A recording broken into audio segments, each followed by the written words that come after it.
Hey there, I'm Jill Griffin. I am a former media and tech exec turned career strategist, leadership strategist, and executive coach. And I've been doing this work now for about 10 years full time, working with leaders and people within the workplace. It's really important to me that people have the tools they need to show up as a leader.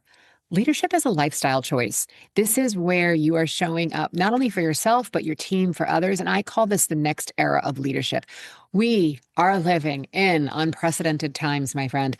Whether it is about navigating the job market, your team, the velocity of business, AI, social, geopolitical issues, all of that level of uncertainty is going to impact you. It is going to impact your team, the people you work with.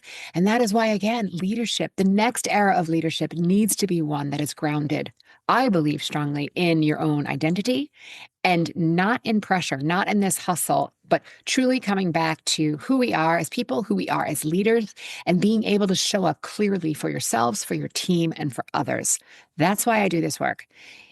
Working in corporate for so many years and seeing some of the amazing leaders and also seeing people who were sort of bumping and trying to navigate it along the way and the impact that it creates. And again, that's why I call it a lifestyle choice, because if you're deciding to be a leader, and you are a leader if you want to be one, whether you're entry level or whether you're on the more seasoned side, if you are going to be a leader, the way you show up, the way you interact with others, all of that, that's the lifestyle choice, because it doesn't just stop because you're not on the clock. It's how are you thinking through what you're going to do next and how you're showing up tomorrow based on maybe what happened in the overnight, right? Based on what happened after work and you're going back in. That understanding of how you're showing up for your people is so important.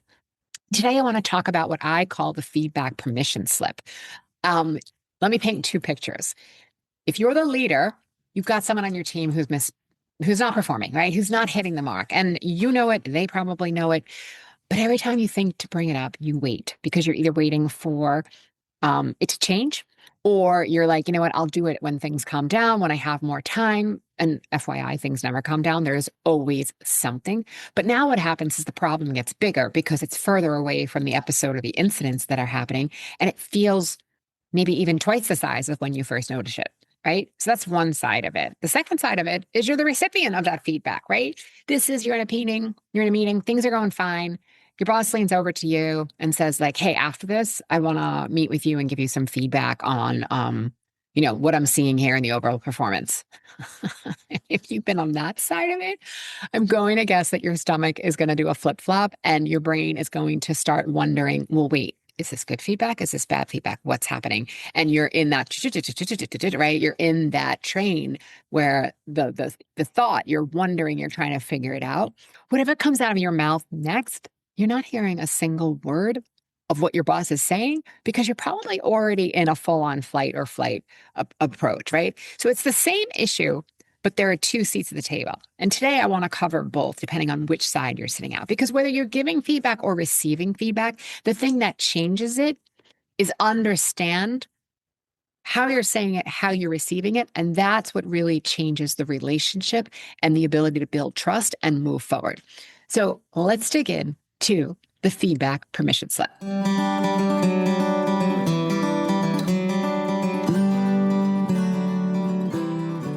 All right, let's do the leader side first. So you are the one who has to give the feedback. And I'm going to guess that you may be avoiding it entirely, or perhaps you're ambushing people with it. And either way, it's going to destroy your team culture. This avoidance might feel like you're doing everybody a favor. You're not. This is where we're going to remember that clear is kind. And one approach of being avoidance, the other of ambushing them, it doesn't give people a chance to respond and to really come through and like reset their nervous system. So if you're avoiding it, but you've given them a little bit of a teaser on it, that wondering of what you're talking about is turning probably into resentment or disengagement. And you're the one who's contributing to that. That's part of the ambush. So if you're a well-meaning leader who tries to then be direct and just delivers the feedback without warning or setup or any runway, it's going to hit someone like a brick. That person is on the receiving end of that, and they're going to shut down because all of a sudden this feels like it's some sort of threat.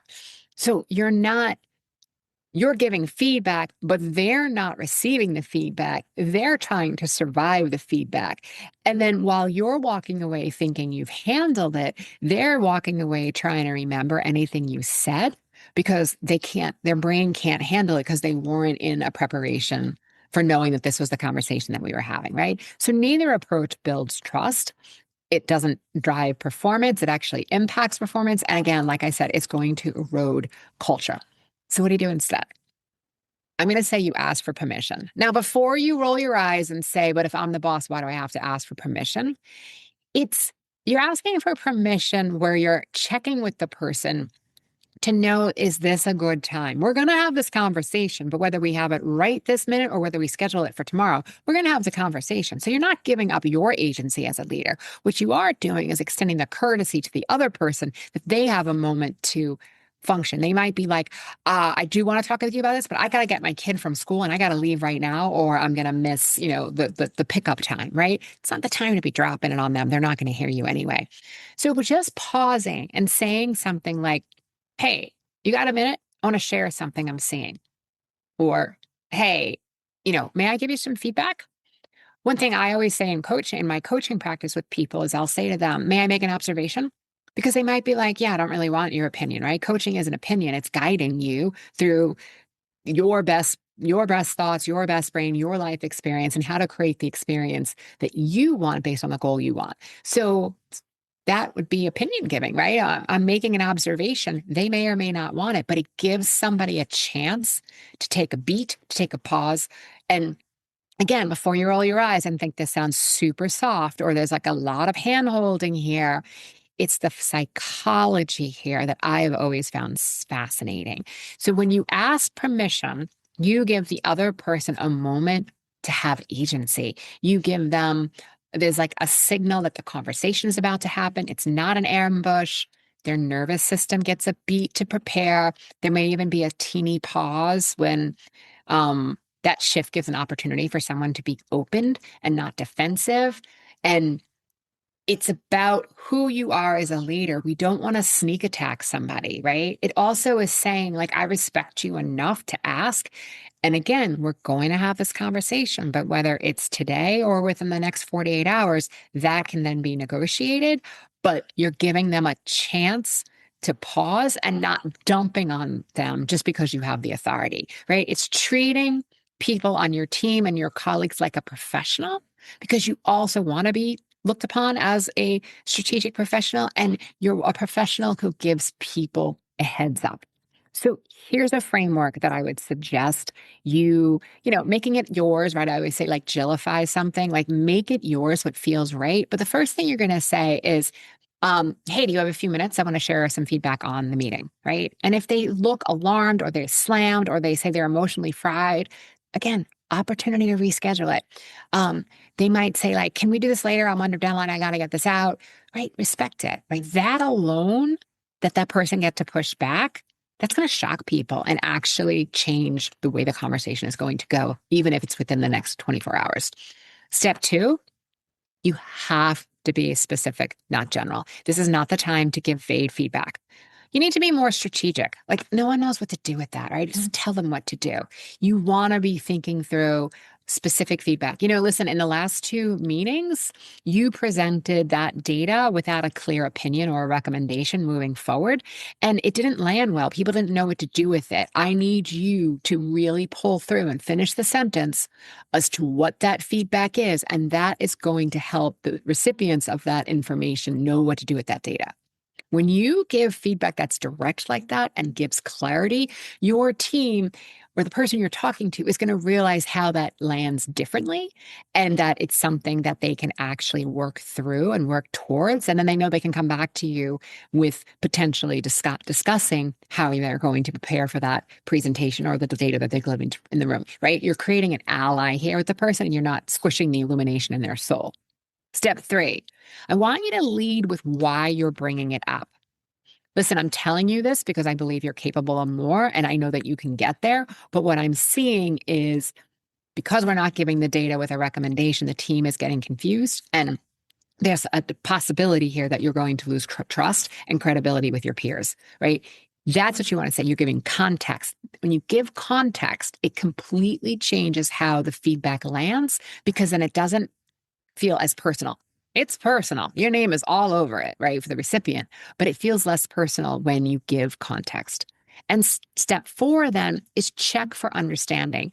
After you've said what you've said to them, ask them, what did you hear on this, right? We're not being condescending. We're not being in a lot of drama, right? Feedback gets filtered often through a lot of noise and emotion, and you want to make sure it landed.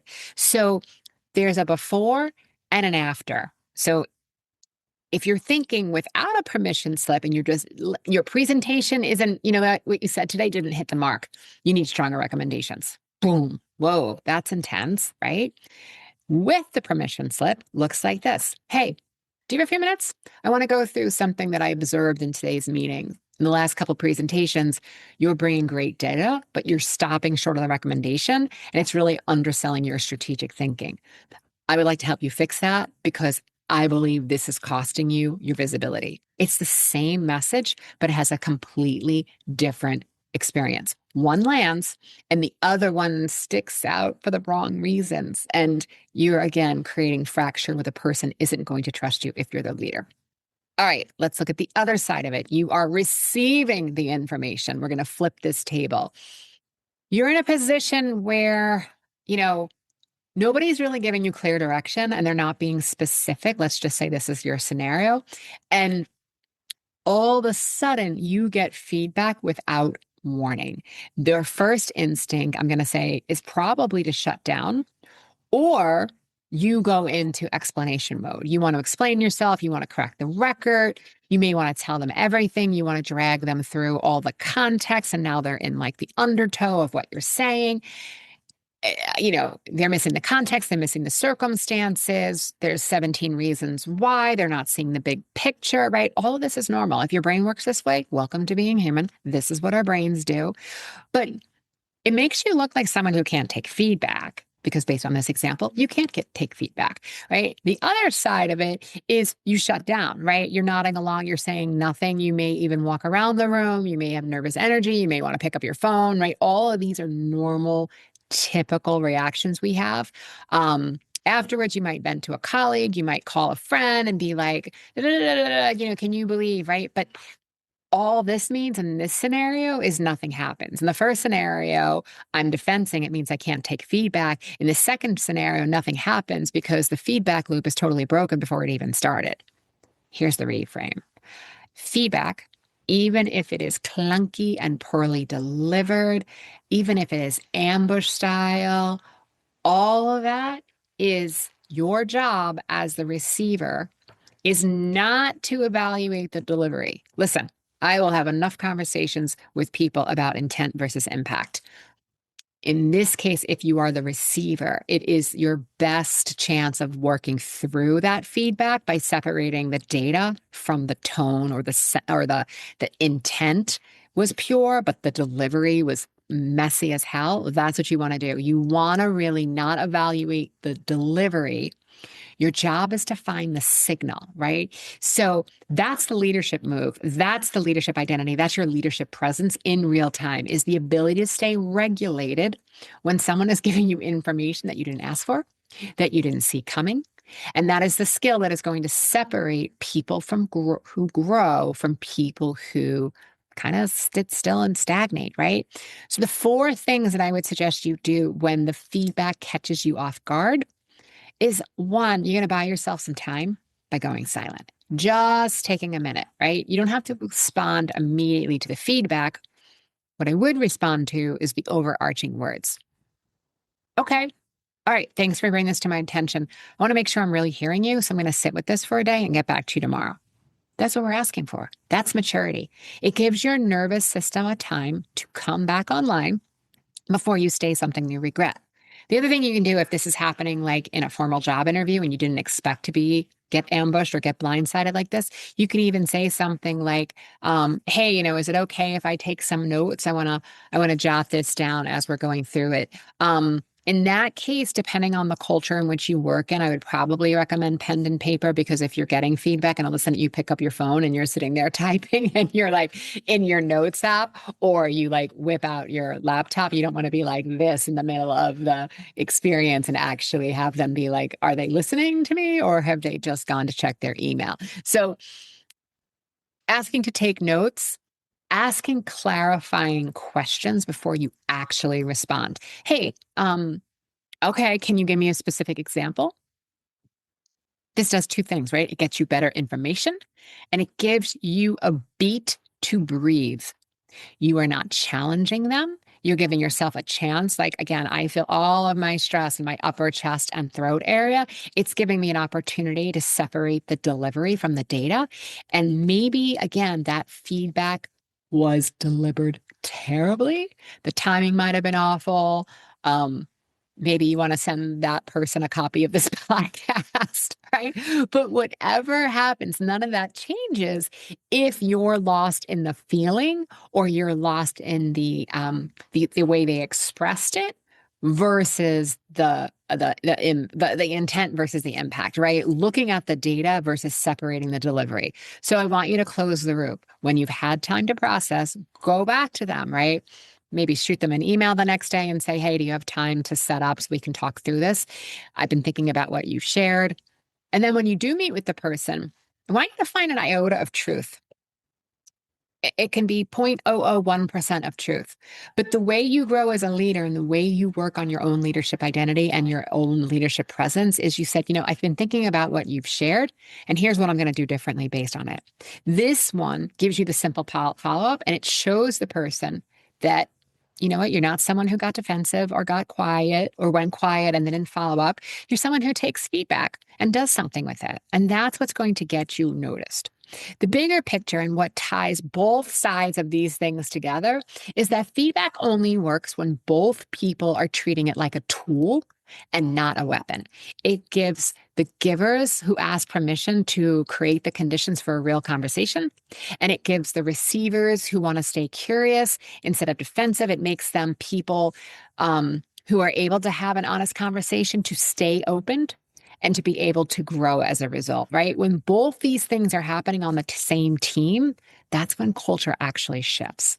That's when people start dreading feedback and they start trusting it. That's when, growth actually stops being a talking point and actually becomes tangible performance where we can measure it, right? Something starts to actually shift. And as I say, it starts with that permission slip and it ends with the team that really tells each other the truth, again, respectfully, giving us a chance to respond and to receive and give, and doing it through a lens that is more calm and more in your leadership presence, right? So I'm going to give you 2 challenges this week, and you get to pick your seat at the table.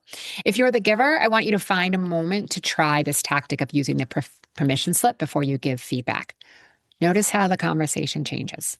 And if you're the receiver, the next time you get feedback and if it catches you off guard, I want you to try buying yourself something, a little bit of time in that case, buying yourself time before you respond.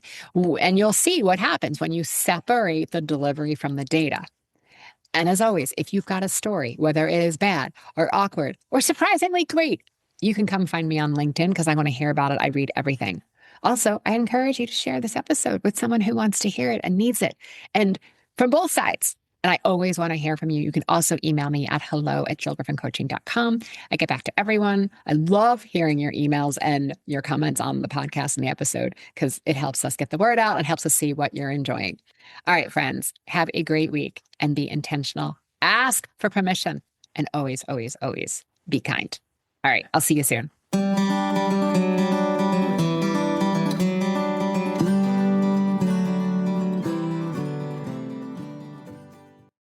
I'm Jill Griffin, your host of the Career Refresh podcast.